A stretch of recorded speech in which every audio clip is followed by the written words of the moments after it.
pag-usapan natin ang tungkol sa digital logic family. So ang mga IC na ginagamit natin sa logic circuit ay gawa sa certain technology. Depende kung anong technology gawa ang IC ay may kinabibilangan itong digital logic family. Sa mga logic circuit design na ginagawa ko, may dalawa akong madalas na ginagamit na digital logic family. Una dyan ay yung TTL, which is transistor logic.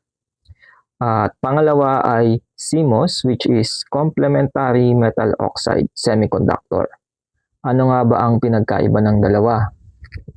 Ipapakita ko sa inyo, i-search ko lang sa Google, okay?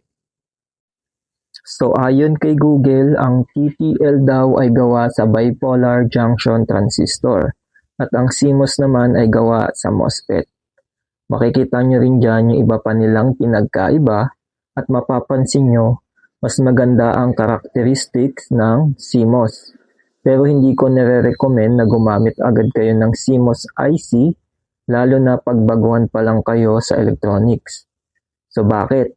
Mababasa nyo kasi diyan, yung sensitivity ng CMOS ay delicate at prone sa electrostatic discharge damage. Okay? So kung bago pa lang kayo sa electronics, siguro aralin nyo muna kung paano i-handle yung CMOS IC. Okay? Dito may nilista akong mga IC na kabilang sa TTL logic family at CMOS logic family. Una dyan yung 74 series IC na gawa ng Texas Instrument.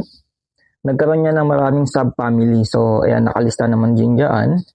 Tapos, sa baba, meron tayong CMOS. Una dyan yung 40 or 40 series.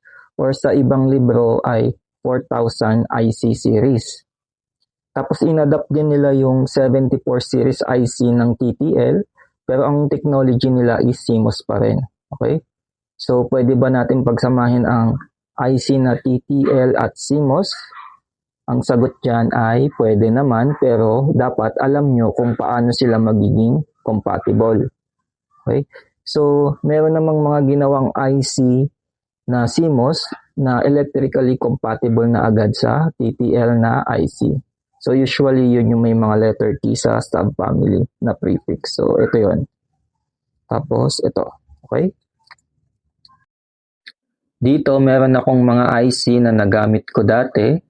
Yung dalawang IC sa taas ay CMOS, tapos yung dalawa sa baba ay TTL. Yung IC sa pinakababa ay 74LS IC. Yan yung madalas kong gamit at lagi kong nire-recommend sa mga nagpapaturo sa akin. Kasi madalas available siya lagi sa mga electronic shops, kaya madaling mabili. Siguro next time gagawa ako ng video about 74LS IC. Sa ngayon, yan na lang muna. So kung nagustuhan nyo yung ating video, please pa-like and share at pa-follow na rin ng aking page. Salamat ng marami sa panonood at sana nakatulong ang aking video. So paalam!